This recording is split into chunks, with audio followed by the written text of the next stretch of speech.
Today's question comes from Gomflo. Gomflo is asking, what's your opinion about microsites who target specific topics? Let's say a keyword like spycam for nanny and the domain name spycam for nanny. Is it bad? I think if I had to express my ideas, I would go with a recent post that Vanessa Fox did. The title of her post was Microsites, a bad idea most of the time. And I think she explained it very well. It was a very long post. I encourage you to go read it. But essentially, she said, look, the amount of time that you're putting into individual microsites is probably relatively low. So you're not giving a lot of love, a lot of care, a lot of attention. And as a result, that sometimes comes through. If you're developing, 500 different sites, you don't really have the time to put loving polish on each individual site.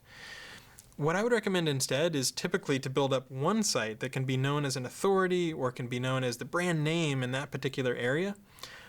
You can certainly try microsites, but a lot of times they don't necessarily rank all that well. They can be a little harder to build up the reputation for. People don't always want to link to them. So there's a lot of reasons why sometimes you forget to renew the domain name.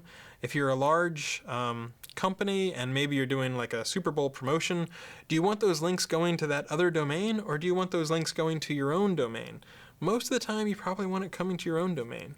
So it's a lot less overhead in terms of managing. Everything's all in one spot so you can configure things a little more easily.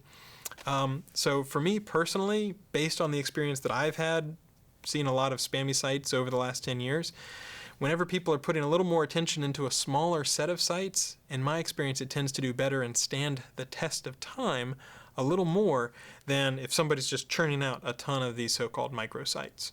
So my advice personally would be lean a little more towards developing a site that people can remember or bookmark or tell their friends about, rather than just some site that exactly fills the two keywords that you're trying to optimize for.